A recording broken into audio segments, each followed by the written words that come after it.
Welcome to College Access for All, presented by the USC Rossier School of Education. Now, please welcome our host, Jerry Lucido, Executive Director of the USC Center for Enrollment Research, Policy, and Practice. Well, thank you, Australia. Hello, everyone. We are delighted that you are here to learn about the USC College Advising Corps, the work of the Corps, and to give you an opportunity to hear from one of our key supporters, but also the people who do the work of the Corps, so that you understand how we do our very best to provide college access for all, and we try to live out both the mission of the USC Rossier School of Education, which is to advance educational equity, as well as the Center for Enrollment Research, Policy, and Practice, which houses the Corps, and which I am very proud to direct, which is to really look at the social benefit of college enrollment policy and practice and how we can advance it. So let's just jump right in. You've been kind enough to join us, and let's just go right for the meat of it. For first generation and low income prospective college students, college counselors play a critical role in helping them to navigate the application process, to apply for financial aid, and to make informed decisions on college options. However, in California, the student to college counselor ratio is 620 students to one counselor, leaving many students with as little as 20 minutes a year with a college counselor, if they get that. Because the counselors are doing so many other things and there's no time to advise for college. And these are in the highest need schools with the students who need the most advice, who don't have families who have been to college very often, or don't have the information at their fingertips to move their aspirations and dreams forward and to turn them into reality. So what we do, our USC College Advising Corps program, partners with public high schools and their districts that serve primarily first generation, low income, and traditionally underrepresented students in college. Now, we began a number of years ago, about 8 or so, with 3 partner schools, but to date, we now have 41 advisors embedded in 8 districts and 36 schools. And today, we are serving over 13,000 students, seniors, excuse me. In fact, way more than that because we have a whole school model. So probably at one time, we're able to influence the college going culture of schools, probably over 50,000 students, but we are serving directly one-on-one over 13,000 seniors. So the program is at scale. It's a real service program. And it is very much researched and data-based, and we're delivering results. So let me tell you a little bit about how it works. The Advising Corps is a near-peer college advising model.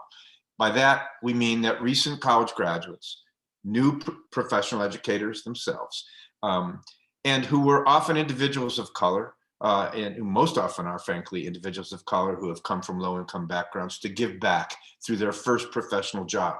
And they provide full-time college advising by being embedded in local area high schools. In other words, their workplace is the local high school. They are there full-time to provide full-time college advising. Remember what I said about how little was being done? We provide it. These advisors are terrific. They want to give back. They are role models. They are exemplars. They are reasonably close in age, so that they can be someone that students can aspire to be like. And critically important, they're credible sources of information and inspiration. If we go back to the beginning of when we began, we have now served over 44,000 students to complete their college applications. Those 44,000 students over our time of our program submitted over 160,000 applications, so roughly 4 each.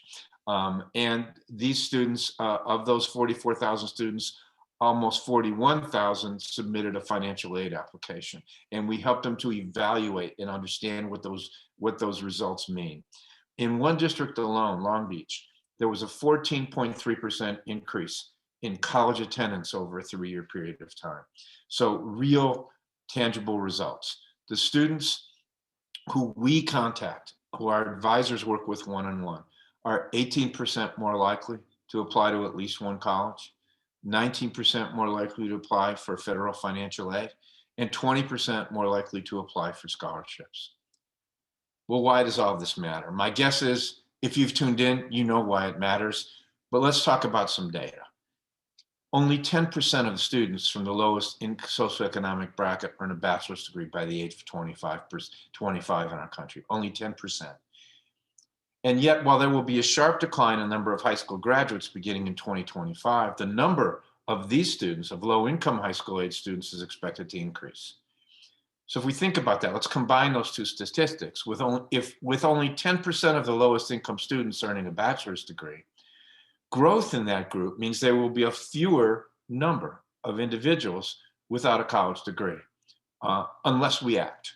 Our economy, which is dependent upon optimal employment for growth, can't afford to ignore 90% of the individuals in the lowest income band. And that's just strictly talking economically. To me, even more important is disrupting the cycle of poverty and the human cost of an undereducated population. The lost aspirations, the wilting of the American dream, the social systems built without the full participation of those in our communities. And we see the problems with those. We see them every day in the news. So quite frankly, in a nutshell, we're an organization that's dedicated to breaking down the barriers that prevent promising students from realizing their educational aspirations. Now, thinking back to this year, it's been particularly difficult. And this mission has been particularly important during the pandemic, in which our students have been hard hit by the closure of school campuses. And as a result, our advisors have been working extremely hard to connect with their students and provide much needed college advising by any means possible, frankly, including telecounseling. They are tireless in their efforts to give back and help others achieve their college dreams. Now, I'm going to stop talking and allow you to hear from others. And among those others, you will hear after you hear an introductory talk by one of our key supporters, is directly from the people who work in, supervise, work in, and have benefited from the program. So that's coming up very, very shortly. Just before that, I want to introduce Mr. Norman Nye. Mr. Norman Nye is the president and chief executive officer of the CTC Bank Corporation, USA, and the deputy head of international business of the $180 billion parent bank located in Asia. Nor has heard about this program. As soon as he heard about it, he felt it was critical work to be done in our community, and CTB itself believes in family and in community. And so it was a wonderful marriage, and he's been a supporter, and I think he wants to send you a message. So let me just tell you a little bit more about him. In addition to his global role, he oversees CTBC's North American operations, including the bank's commercial and industrial and commercial real estate lending groups, as well as its bicoastal branch network in the USA and Canada. And before that, he was president and CEO of the Charles Schwab Bank, where he put it on the path to its current $290 billion asset size. He's a frequent media commentator, and he serves on the FDIC Subcommittee on Modernization. But to us, he's one of our most ardent supporters and a deep friend of the USC College Advising Corps. So with that, I'm proud to present you Mr. Norman Nye. Thank you, Jerry. Good afternoon, everybody. And Jerry, it's always it's a pleasure, and it's a source of renewed inspiration to hear you describe it. We all walk around with this great information in our heads, but to hear you say it so succinctly actually renews our commitment. So thank you for that introduction. Let me just say very quickly, as Jerry introduced, we're a community bank. We're located in the very communities that USC's program serves, the College Advising Corps. So wherever the CAC is, that's where we are as well. So I thought what I'd do is very quickly tell you about why we have this commitment and why this program is so near and dear to our hearts. So about 10 years ago, when myself and some of my colleagues who are in the audience today when we took the helm of this community bank, we sat around with our board and we said, we have a big commitment to the community. We need to give back. We serve a lot of immigrant communities. So we've seen very much the progression that Jerry alluded to in terms of people bootstrapping themselves up, but they weren't able to do that by themselves.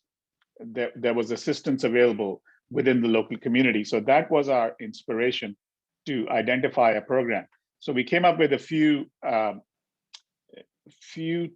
critical items that the board and the senior management agreed on. One, we needed to find a program that was identical to our mission. And it needed to be a labor of love. It needed to be something that we all deeply believed in. In short, it needed to be inspirational. And we peeled the onion, peeled the the layers there and said, what does inspirational mean? On the one hand, it could be something where you write a big check and it's very far, the results are far off in the future. And there are lots of worthy programs to do that. But once again, we said, what would allow us to feel much more committed on a daily basis? And so we identified something that was unique, it was real, it had immediate results. You could see the green shoots. The results were measurable, they were quantifiable, and you could almost look out of your corner window and be able to sort of see the results. And that was when we decided that we wanted to do something in the education field.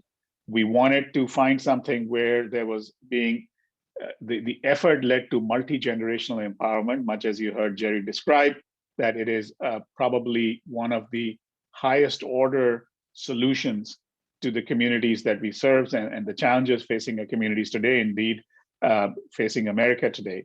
And it should lead to social mobility within a generation.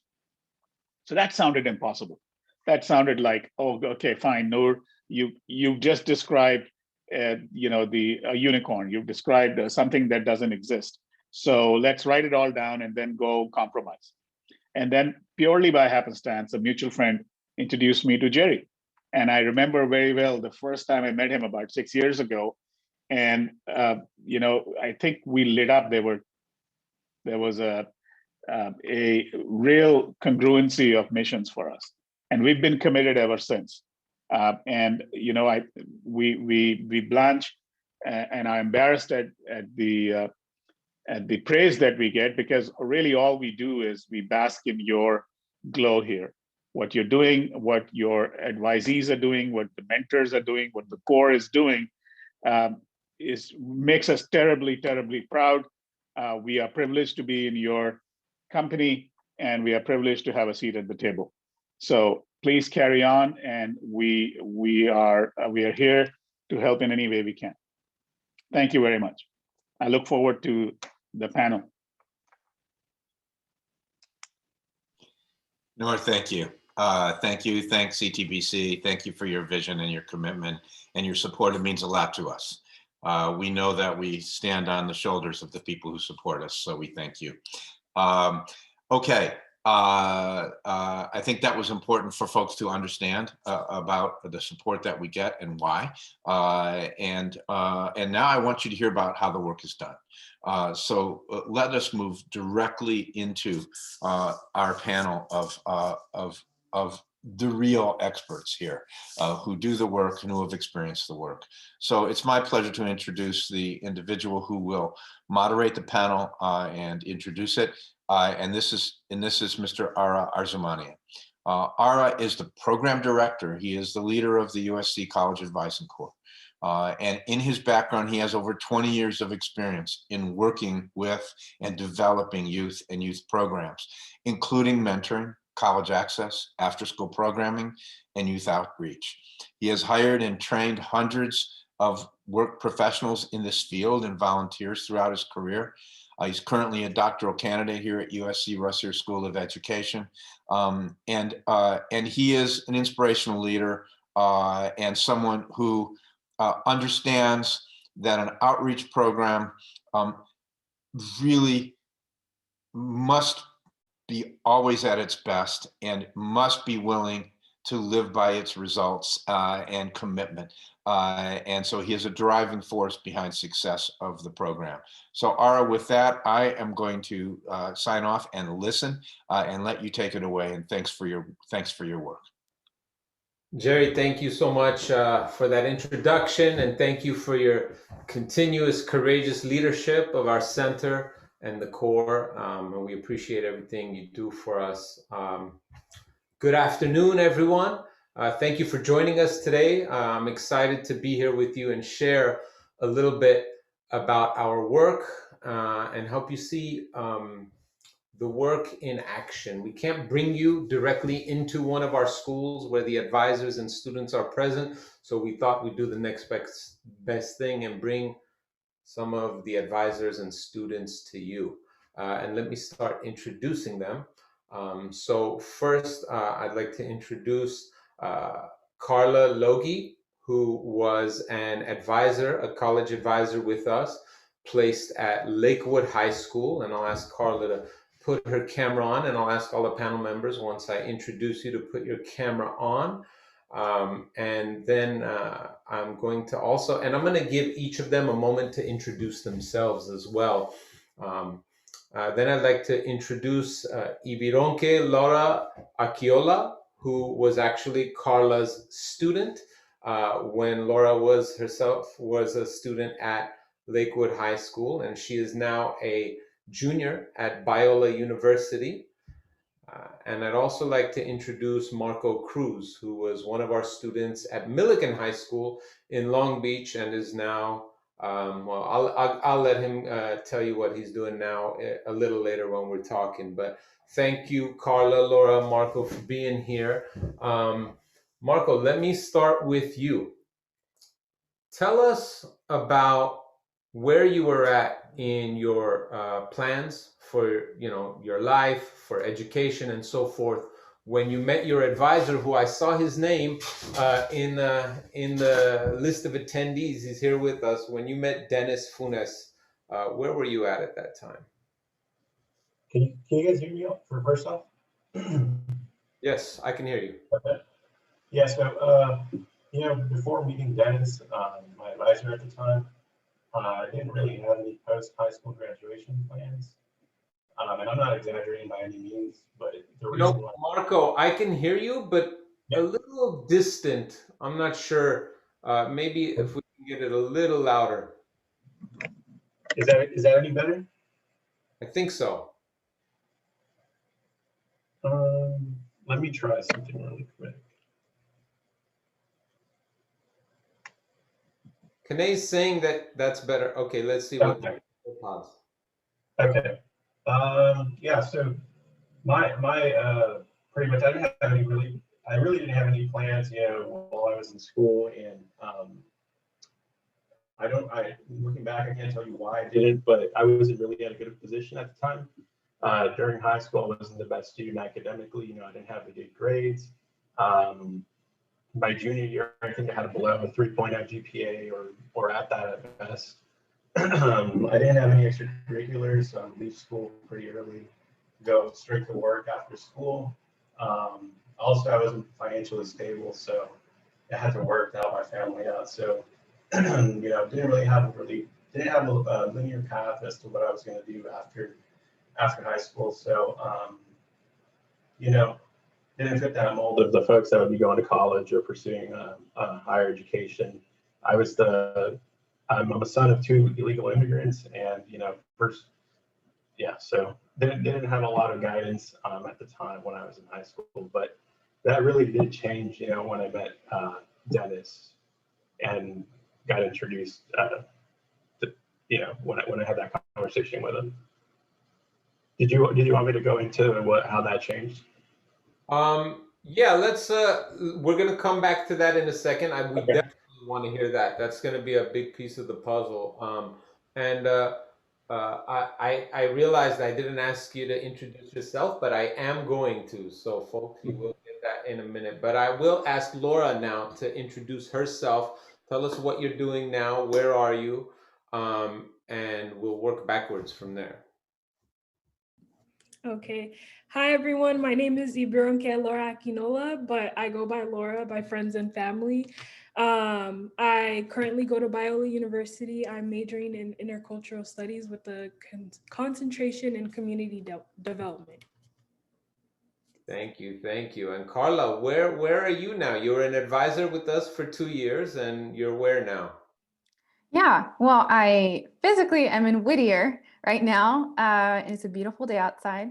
And I currently work at Biola University, which is my alma mater, where I also studied intercultural studies and community development. So Laura and I have a few things in common in that way. And currently I am an academic advisor in the Student Success Division, and I advise students in the humanities, psychology. I advise students who are on probation and support them from the start of their education to graduation. So that's what I do day to day, and I love being able to still advise and meet with students, but in a different capacity now than when I was in the Advising Corps. Perfect. Thank you. Thank you. So just not to give anyone the wrong impression, a feature of our program is not following the students and sending an advisor to their college. This happened by coincidence that Carla ended up working at Biola, which I believe is also your alma mater, if I'm not mistaken.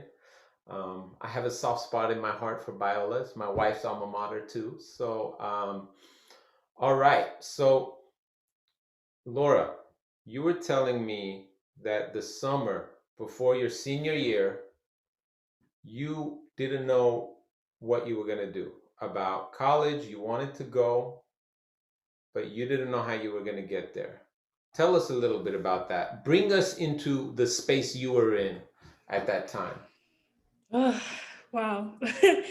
Just thinking about that kind of almost stresses me out. I remember, so I grew up in a low income family. I'm first generation American and also first generation college student. So my parents came from Nigeria and they had me and my siblings here. I wanted to go to college. It was super important to me. I worked super hard in high school. I wanted to make my parents proud and be successful, and I knew the next step was college, but I didn't know how to get scholarships. I didn't know what FAFSA was. I didn't know how to get scholarships. I didn't know where to apply. I did not know anything at all, but I was doing what they told me by getting involved in school, getting involved in church as a youth group leader, honestly, just getting involved everywhere, wherever I could help. And also maintaining my GPA and keeping it as high as I could while getting involved in a lot of extracurricular activities. I was super nervous about college. I had high expectations from my parents because they came to this country hoping for an opportunity for their children to make it. But yeah, I did not know where to go. I did not know anything. I prayed for guidance, and that's when Carla came into my life. Tell me about that time you first met her. Yeah, so I was in the College and Career Center, and I think I just found out about Biola University from like someone from church, but I wasn't really interested in it because I was interested in like, I believe Pepperdine, Azusa Pacific, because my dad only knew like Pepperdine because of its name. And I just found out about Biola and I was interested in looking more into it. And I think I was like on the website and Carla just like passed by me and she was like, "Oh, are you looking at Biola?" I went there and she just started to help me from there on. And I just had so many questions for her and she was able to inform me on college and Biola and everything.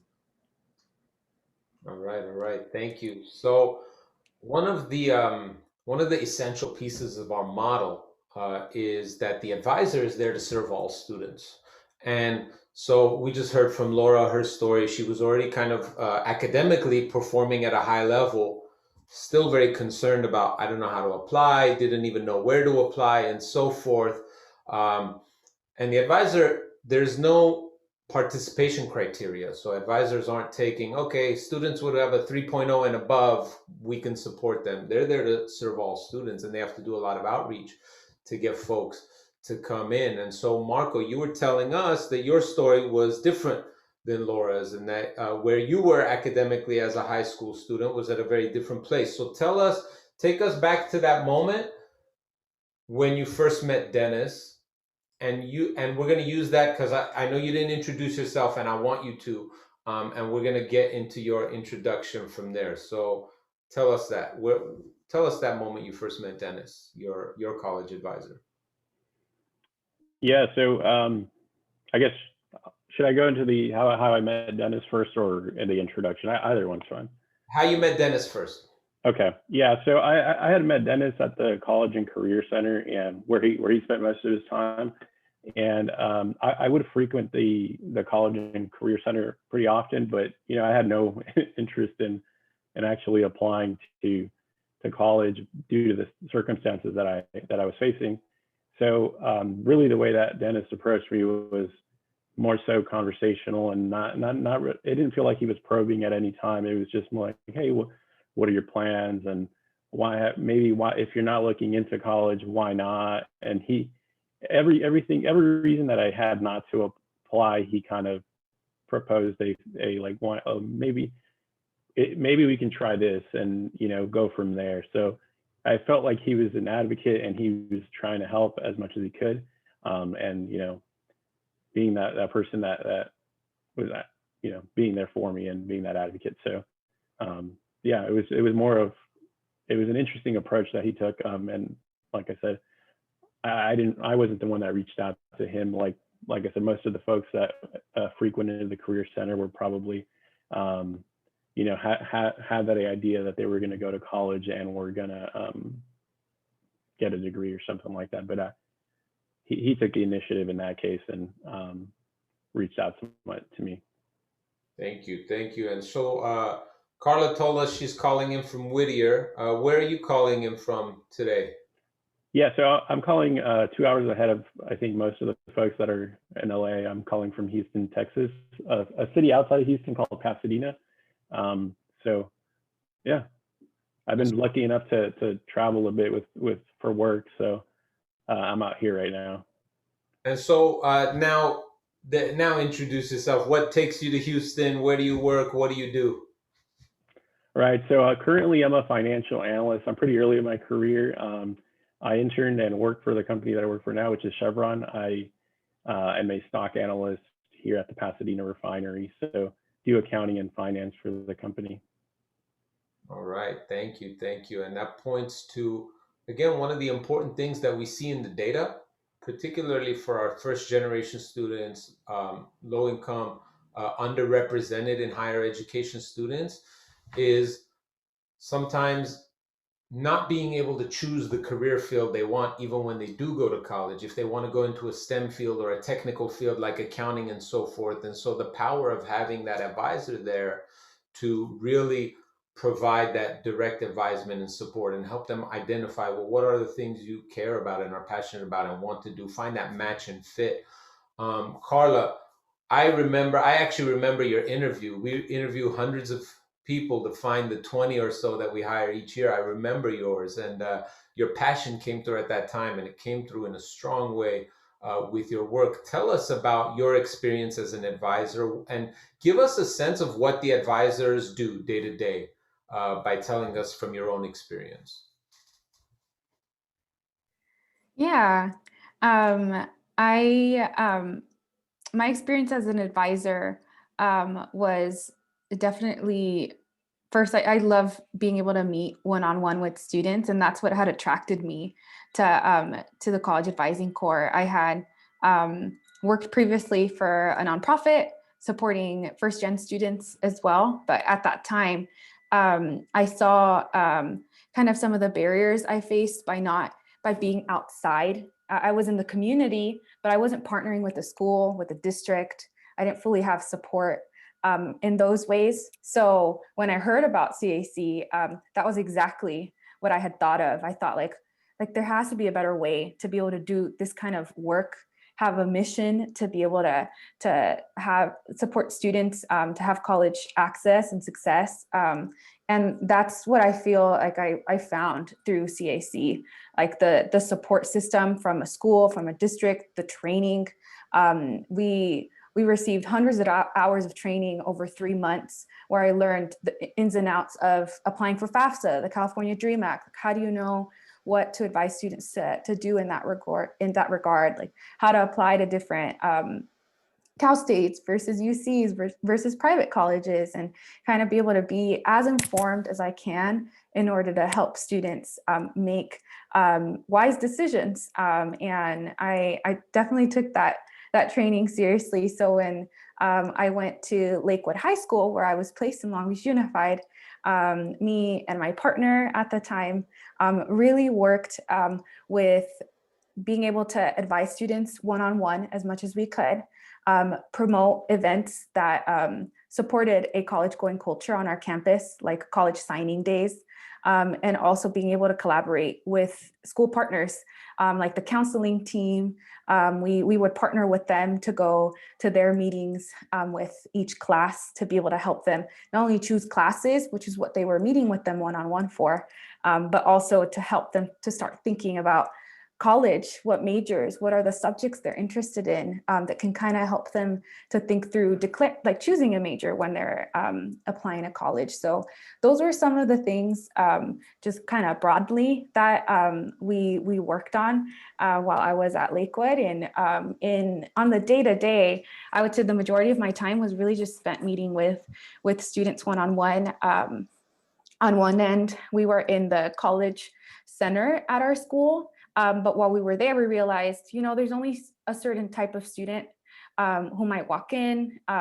So we worked as hard as we could to go into the classroom, to meet all of the senior teachers, as many teachers as we could, be in the teachers' lounge and try to push our way into meeting them, to be able to promote, our knowledge and the resource that we had.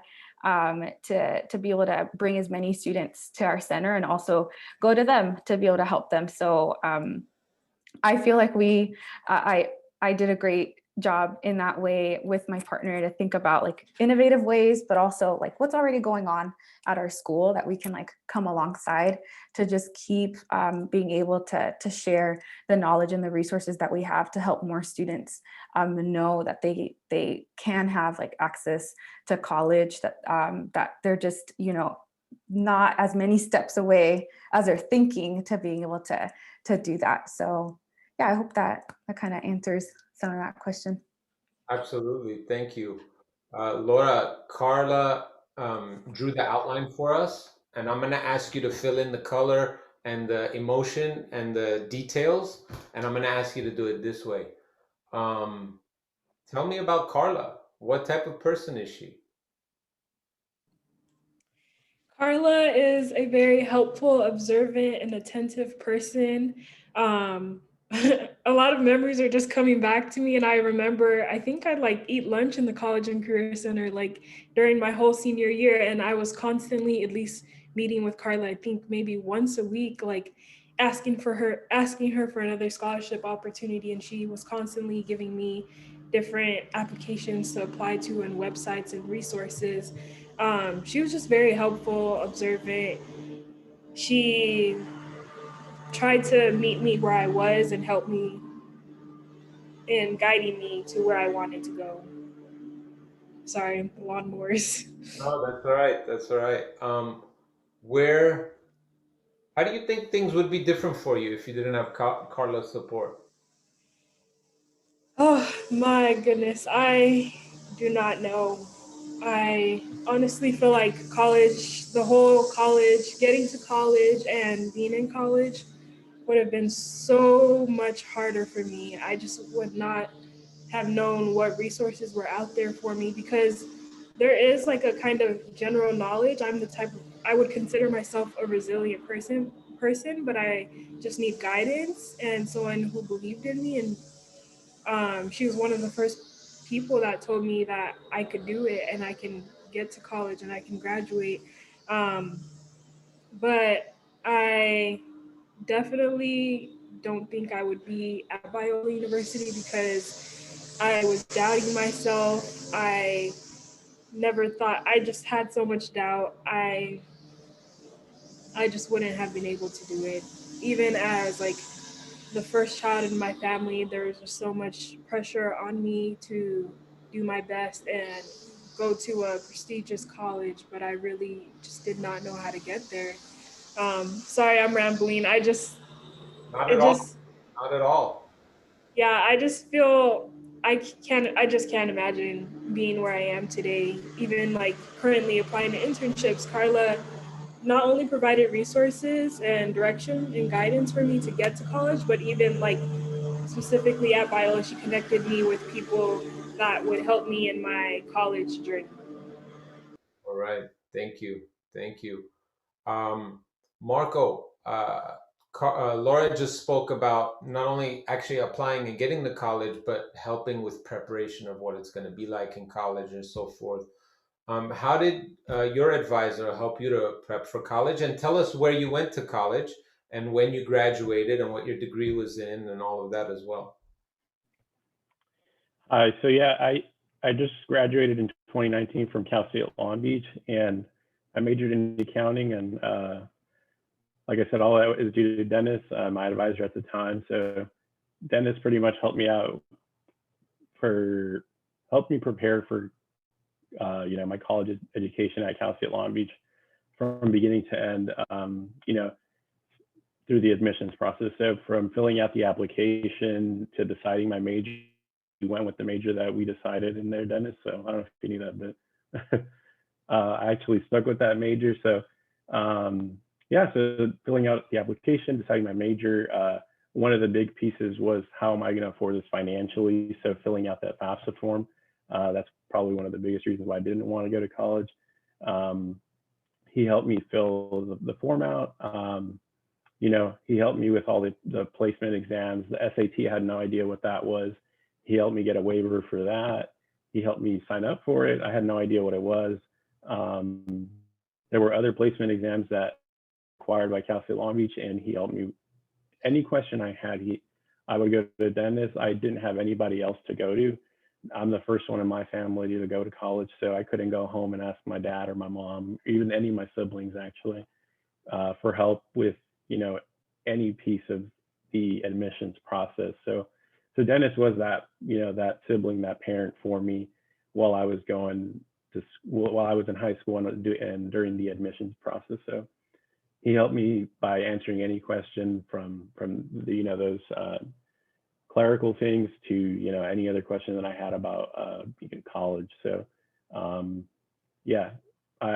I'd like to say that Dennis did change my life. I'd probably be still doing what I was doing back then, which was working at an arts and crafts store. So he really did help me throughout that whole, prepared me for college in every way he could. Wow. All right. So sorry, you gave me pause. I mean, I just replaying in my head that you just said without Dennis, you think you'd still be working at the arts and crafts store. And there's nothing wrong with working at an arts and crafts store, but obviously it wasn't up to your full potential. And we're seeing you, I think, at the beginning of your full potential. And we're definitely expect bigger, even greater achievements going on from here. Thank you. Thank you so much for sharing that. We have an educator, I'm not sure if they're a counselor or a teacher from Calexico, who asked where you went to college. And I wanted to make sure we said that because this person's students have a similar family situation to what you described earlier, many of them, and they were interested in to know. So as a first-gen student, anyway, I want to say to that person who asked that question, if you have another question to follow up in there, please let us know. But some of the folks in the audience, Laura, not you, Laura, another Laura from the audience is asking, what would you recommend, and I think this question is Laura and Marco, to us counselors to do that will make a difference? I try to do my absolute best for all of my students who have to overcome so many barriers.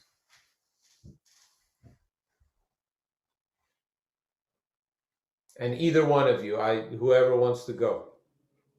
I can go. I think just honestly trying your hardest, the students will see that in your work ethic. It really means a lot. I'm a very emotional person, and I just like thinking about just being in that season and not knowing where I will be in the next year for college. It's really scary, but just trying your best, and the students will see that. And honestly, don't ever feel like you have to do this all on your own. It shouldn't just be you, because there should be adults helping students, because that is our job, to help these students in these as teachers, counselors. Um, yeah, just try your hardest and the students will see that. Thank you. Thank you. Marco? Yeah, no, I think I echo everything Laura said. And I'd also like to add, everyone an opportunity, the same opportunity that you give to each individual. And I really liked something that Carla was mentioning in her. It says my internet connection is unstable. Can you guys hear me? I can hear you, yes. Okay. Yeah, and this is something that Carla was mentioning when I guess her approach to reaching out to students by being very proactive and, going to them in their own classrooms. I think that's a really good approach because a lot of students that are in high school that maybe aren't considering going to college aren't necessarily being proactive in their sense of, or maybe they just need that one person to tell them like, hey, there's all this available, just come and reach out. So I really liked what Carla was doing when she was at Lakewood. So I think that's a really good approach. Thank you. Thank you. Yeah, we a large part of what we do during training is help advisors learn, one, how to outreach to students, and also realize that that's their mandate. Is we don't, we're not interested in having folks wait for kids to come to them to the college center, and when you see all the activity, in fact, I'll tell the story. Dennis, I know he's in the audience, but he's not on the panel to tell it himself. When Dennis arrived at Millikan, the college center had been closed for 2 years, and they gave him the keys and said, make it happen. And I'll tell you what, he did. And that hive of activity that you were describing is not what it was before he got there. And it continues to be that hive now, and advisors carry on that tradition. Carla, tell us how the Corps, and I kind of just started talking about training, and you mentioned it also. How did the Corps prepare you for your career after the Corps and for what you're doing now in Biola and what you plan to do in the future? Yeah, I feel like the Corps cemented just my love for just being able to see students just know that they can dream for their future. Like I think that's something that as a first-gen student too, I throughout my education until I was in college, I had never had anyone ask me like, hey, what are your strengths? Or like, what are your dreams? Like, what would you do if like you wanted to? And that's because out of like, similar to some of your stories, like my parents were immigrants too. Like they just did their best to survive. And then once they reached the survival mode, just like, okay, now we can try to get out of this. So that's kind of the way that I had functioned out of too. So kind of being able to have that impact in college was kind of the start of seeing like, oh, I want to be able to do this as well for other people. And being in CAC, that gave me the training to know like the how, the skill set, but also the connections. We were constantly being connected to UCs, Cal States, again, in an effort to know as much as we could about like what is out there that we can point students towards. But the more I learned about that, the more I saw like, okay, I'm focusing so much on helping students gain access to college. What happens once they're in college? And that's where I made the transition from college access to college success. And that's the work that I'm doing now that I really love. In some ways, it's pretty difficult to most of my time to be with, students who are, you might be considered like the academic middle or kind of even below that if they're on probation. We're not doing so well. In those conversations, I'm still reminded of like my time at CAC and being able to see if they're in that place, you know, what's going on in their circumstances, what are like resources that maybe they just didn't know about that I can point them to. And yeah, I think that CAC like fully prepared me to think like holistically about what's going on in a student's life. And you know, I've gained a new skill set even now in the work that I'm doing, but I still go back to even some of the, we got even into models of like how you advise, like what are the things you should ask. And I even use those things now that I learned there about like, it goes even as deep as like, okay, when I meet with a student, like, how can I like disarm and like help them feel comfortable with me? Like, what are the things I can ask? And those were not things I knew about or even thought about before, that I learned through our conferences, through being surrounded by people in Rossier that were thinking about these things. And you know, now I'm pursuing my master's in Marshall in social entrepreneurship, and I would have never had that opportunity if it hadn't been for working with USC and CAC. And you know, that was my first like professional job in a way, where I wasn't working part-time, $12 an hour at a nonprofit.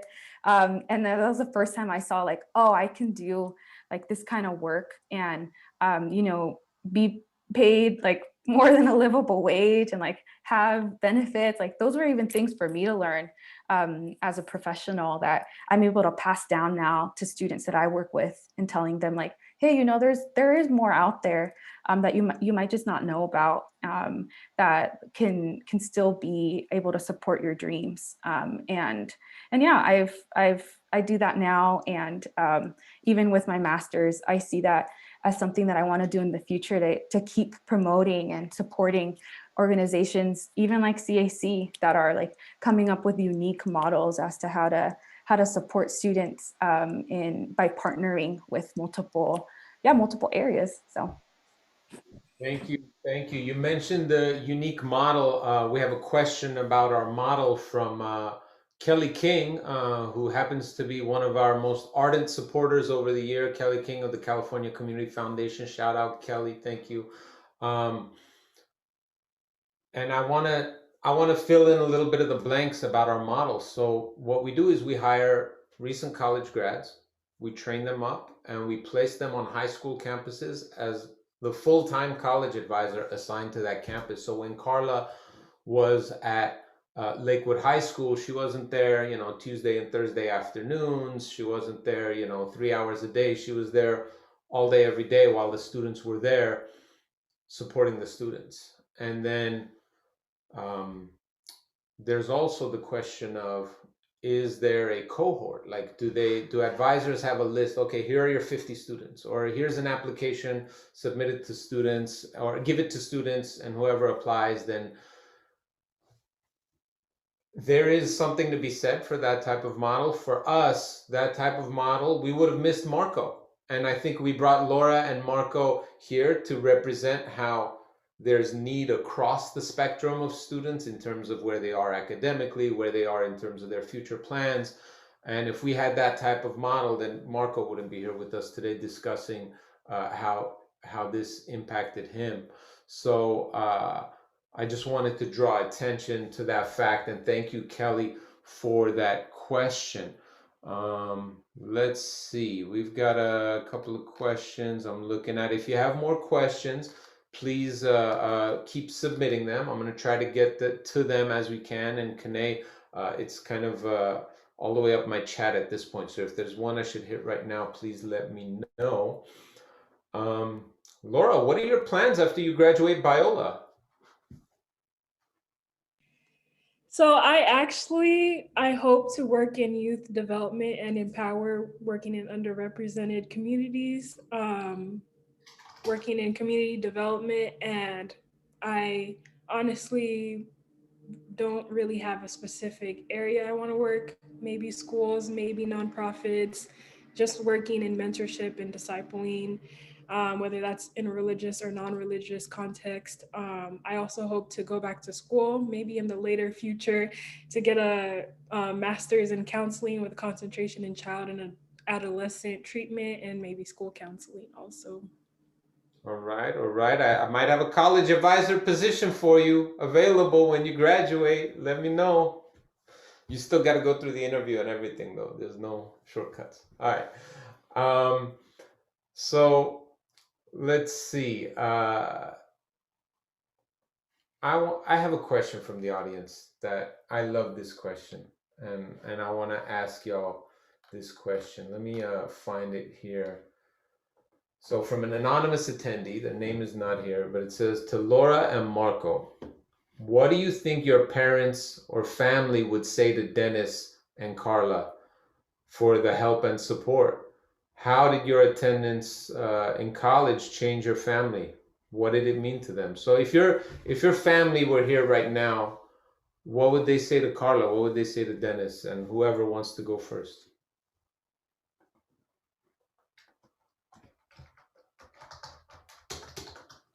I can jump this one first. So yeah, if my family was here, they'd probably be crying, and they would be, I don't know what they would tell Dennis, but I'm sure they'd be extremely thankful for everything he did, to push me to apply to college and pursue higher education. Yeah, I'm sure they'd be speechless, probably like me. I wouldn't know what to tell Dennis other than like thank you and thanks for believing in me. But how did that change my family? Well, my little brother also attended. He went to Milligan and actually probably received counseling from or advising from Dennis. So he also is about to just graduate. So now there's two of us that went to college. So it completely changed our family. I will say it pushed us out of pretty much poverty.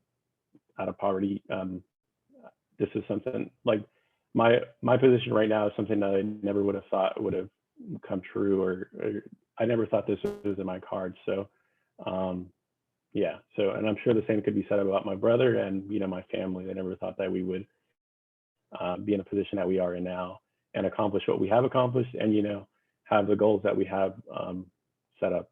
So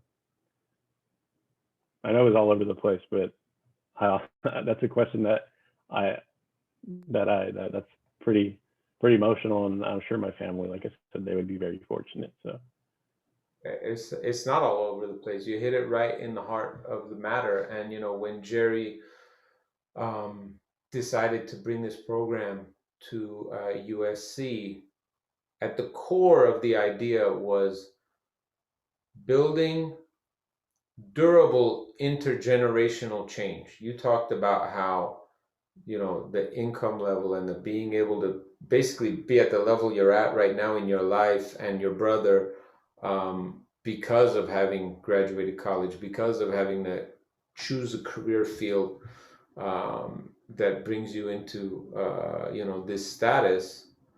That's something that's going to change, as you said, is changing your family and continues through the generations. So you didn't ramble at all. You hit it right at the heart of the matter. Thank you. Laura. Yeah, I'm just so emotional thinking about it. I know my mom would also be crying. I get my emotional vulnerability from her. But they would be extremely thankful. It's so funny because my parents don't even know Carla. They don't know anything about her, and they don't understand the process of getting to college at all.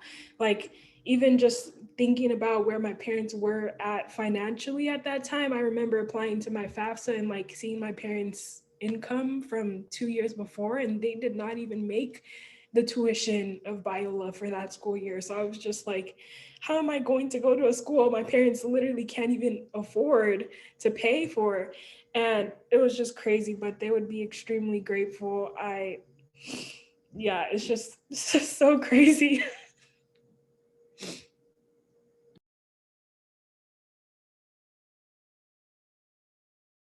Thank you, Laura. Appreciate that. Carla, it's kind of the obvious question maybe to ask the students how that interaction changed their life. Anything you want to add? Maybe I ask you that question. Yeah. Yeah, honestly, yeah.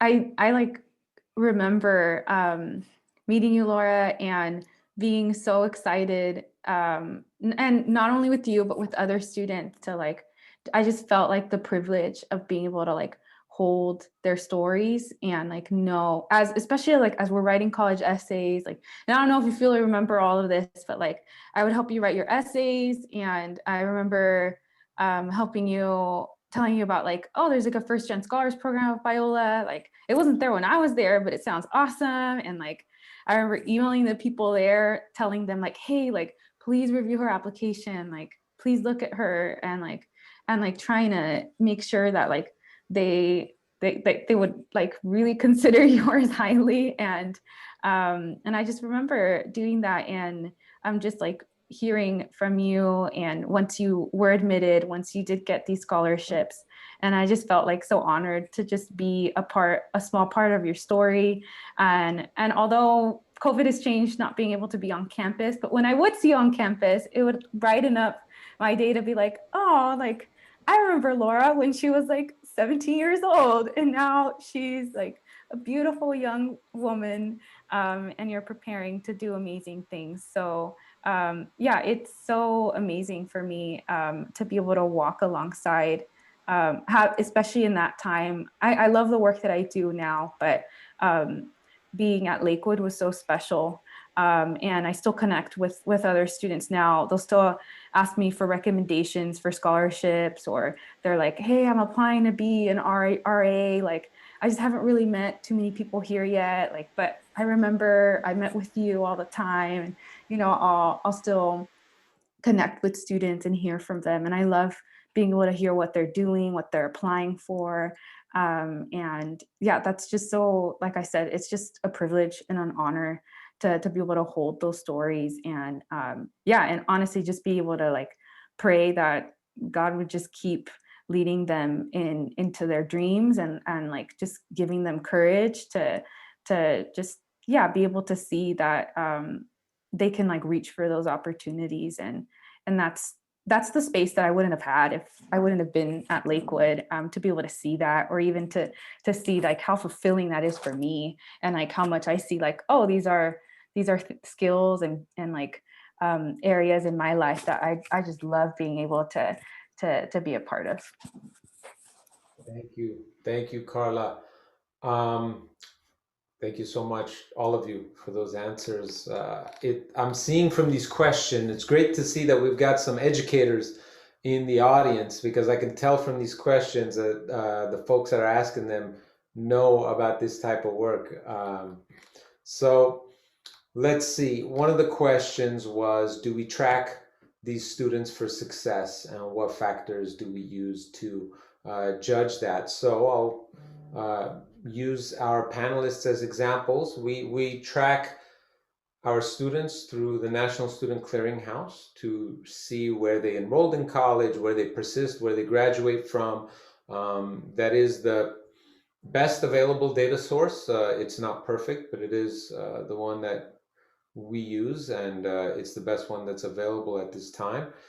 So Laura, for example, still shows up in our data because we're, checking to see if folks are persisting and graduating, and what type of impact our advisors have on that. And Marco no longer does, because of course he graduated, but he did show up in the year when he did graduate as the last time he showed up. So we do track students 6 years post high school to see how they're doing. And then another question asked about, what about community college for those students who may not, for various reasons, be prepared for a 4-year? And yes, Jerry mentioned earlier the scale of our program, and to give you an idea of that scale, last year our advisor assisted over 10,000 students to go to college. Now, of those 10,000, and each year of the total number we support, there are thousands that go to community college with the goal of transferring, and with the support and the preparation of the advisor. And of course, as Laura spoke of, and Carla and Marco spoke of, the way that the advisor prepares the student for, well, these are things to be aware of. This is how you're going to navigate. Here are scholarships. Here are centers to connect with. The same goes for when they go to community college, and helping them be prepared very specifically with what is your target goal of transfer and how are you going to achieve that. And so, yeah, definitely we support in that realm as well. And I think we're coming close to the end of the panel. And if there are any further questions from the audience, get them in now. We are coming to the end of the panel. I do want to take a moment to thank Marco, to thank Laura, to thank Carla for taking the time to be here, for being our students, for being, Carla, an amazing advisor when you were here. And I am going to ask Carla if she has any closing remarks, and then I'm going to go to Marco and then Laura, and we're going to wrap up the panel that way. So Carla, anything you'd like to leave us with? Yeah, I just want to reiterate how impacted I was by CAC, and how, yeah, I know we're talking about like how CAC changes like the trajectory of like students' lives, but I think it also changes like trajectory of like advisors' lives too. Just the opportunity, the connections, even it like the uniqueness of being around other advisors that also care like about this mission.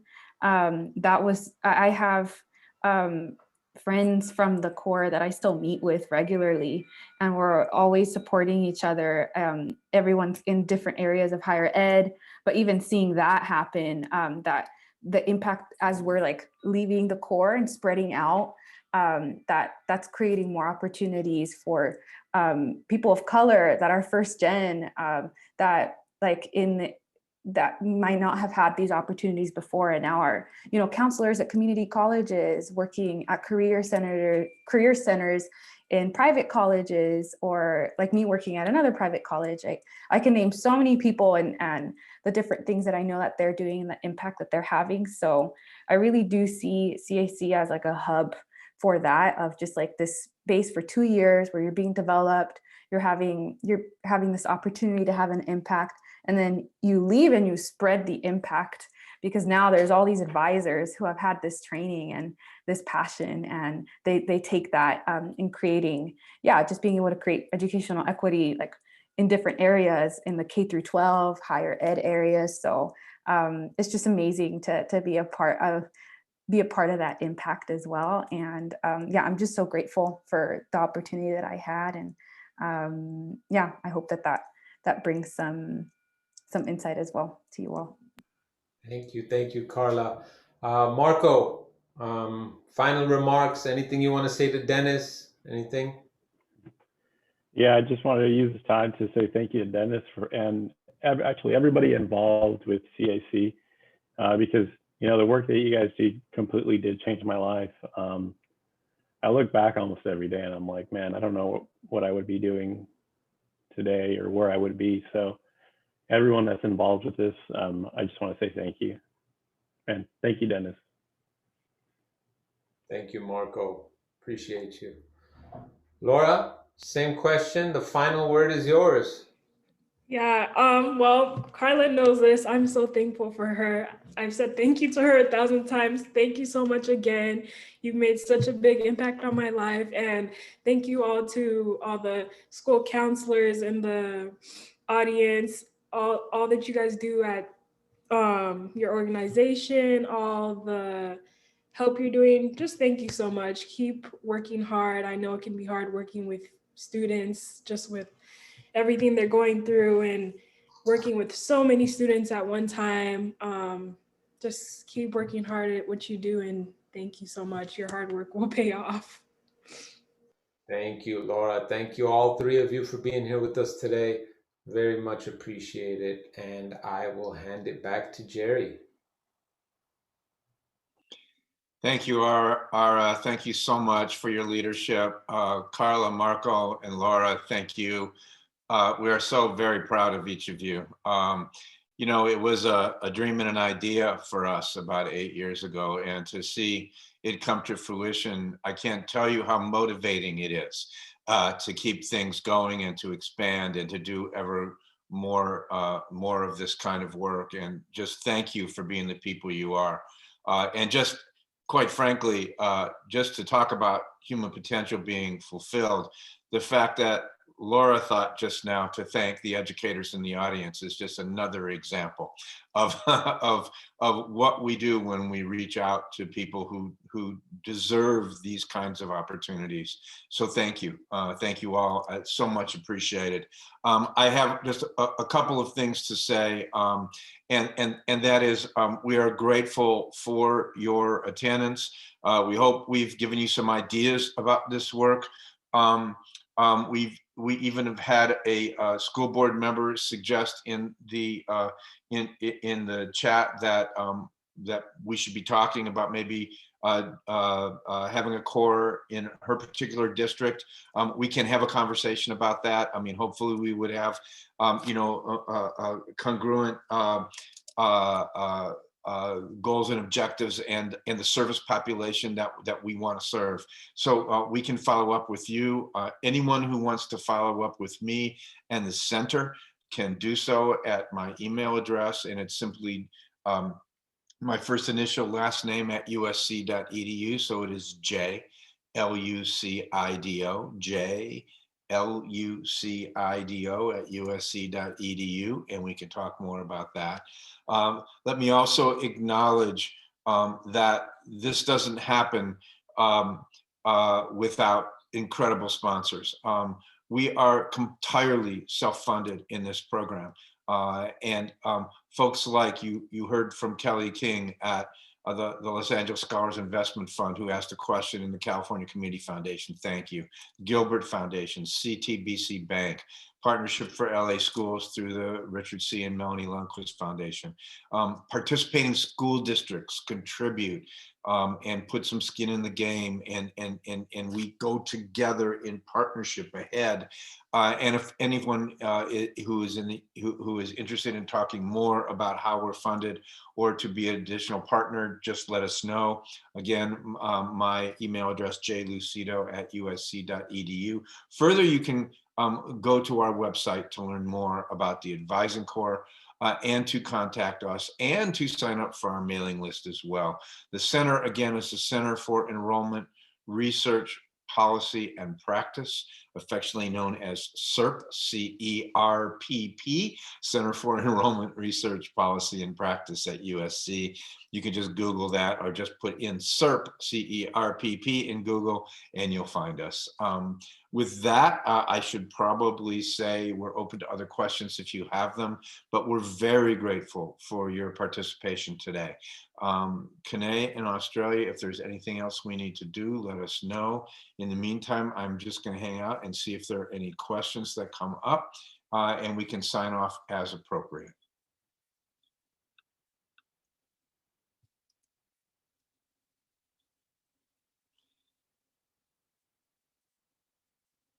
Great.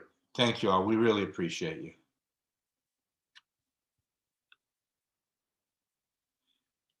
Take care. We'll sign off. Have a great day. And we'll look forward to connecting with you sometime in the future. Bye-bye. See it come to fruition. I can't tell you how motivating it is to keep things going and to expand and to do ever more of this kind of work. And just thank you for being the people you are. And just quite frankly, just to talk about human potential being fulfilled, the fact that Laura thought just now to thank the educators in the audience is just another example of what we do when we reach out to people who deserve these kinds of opportunities. So thank you. Thank you all. It's so much appreciated.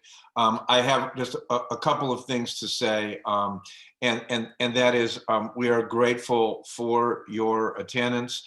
We hope we've given you some ideas about this work. We even have had a school board member suggest in the chat that that we should be talking about maybe having a core in her particular district, we can have a conversation about that. I mean, hopefully we would have, congruent goals and objectives and the service population that we want to serve. So we can follow up with you. Anyone who wants to follow up with me and the center can do so at my email address, and it's simply my first initial last name at usc.edu. So it is JLUCIDO, JLUCIDO at usc.edu, and we can talk more about that. Let me also acknowledge that this doesn't happen without incredible sponsors. We are entirely self-funded in this program.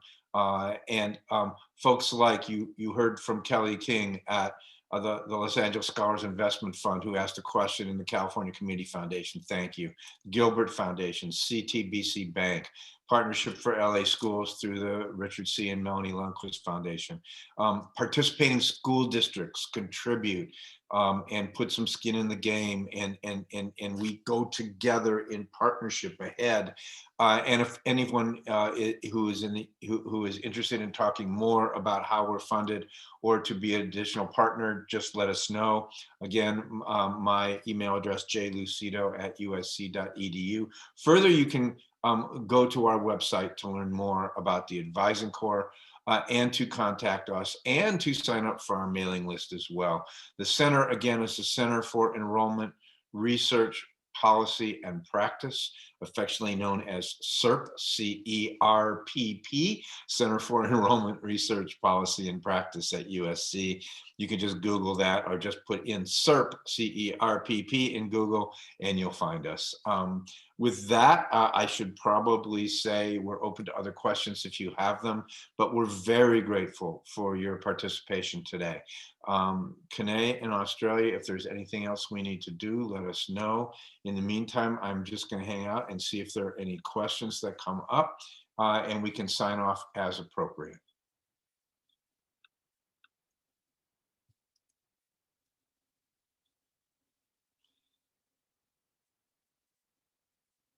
Great. Thank you all. We really appreciate you.